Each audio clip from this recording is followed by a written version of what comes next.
पुढची बातमी बघूयात की आत्ताच हाती आलेल्या बातमीनुसार नांदेडमध्ये झालेल्या अपघातात 1 पोलीस ठार तर 10 पोलीस जखमी झालेले आहेत।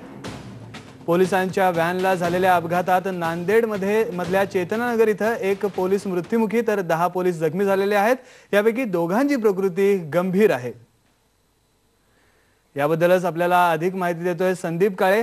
संदीप, एकंदरीत हा अपघात कसा झाला?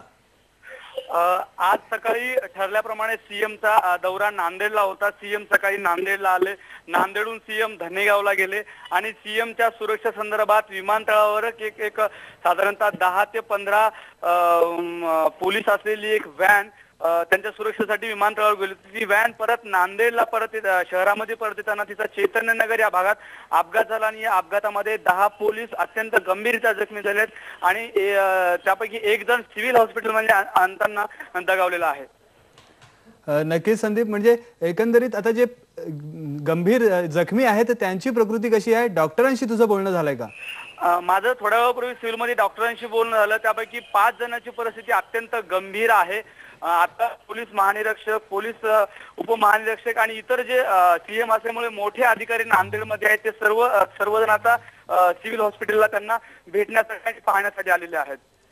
नक्कीच आता त्या ठिकाणी डॉक्टरशी तुझं बोलणं झालेलं आहे। अतिशय गंभीर अपघात झालेला आहे, ज्यापैकी 1 पोलीस मृत्युमुखी पडलेला आहे तर 10 जण जखमी आहेत।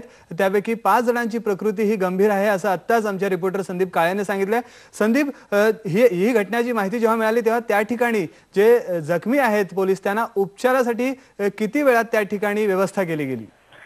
नाही, दरम्यानच्या काळामध्ये ती गाडी विमानतळावरून शहरामध्ये होती। त्या गाडीच्या पाठीमागे इतर 2-3 गाड्या होत्या। त्या गाडीचा अपघात झाल्याने तातडीनं सर्व जखमी पोलिसांना सिव्हिल हॉस्पिटलमध्ये आणण्यात आलं आणि त्यांच्यावर अत्यंत चांगल्या प्रमाणावर या ठिकाणी उपचार सुरू आहे। कसल्याही प्रकारची गैरव्यवस्था नाहीये। विशेष म्हणजे सर्व मोठे पोलीस अधिकारी आणि इतर शासकीय यंत्रणा सर्व शासकीय महाविद्यालयामध्ये त्या ठिकाणी आहेत। नक्कीच संदीप, धन्यवाद या माहितीबद्दल। एक अतिशय दुर्दैवी घटना आहे ही, ज्यामध्ये 1 पोलीस ठार झालेत तर 10 जण जखमी झालेत। आणि पुढची बातमी बघूया। आणखी काही महत्त्वाच्या बातम्या आपण बघणार आहोत, पण इथे घेऊयात एक ब्रेक। पहा फक्त IBN लोकमत।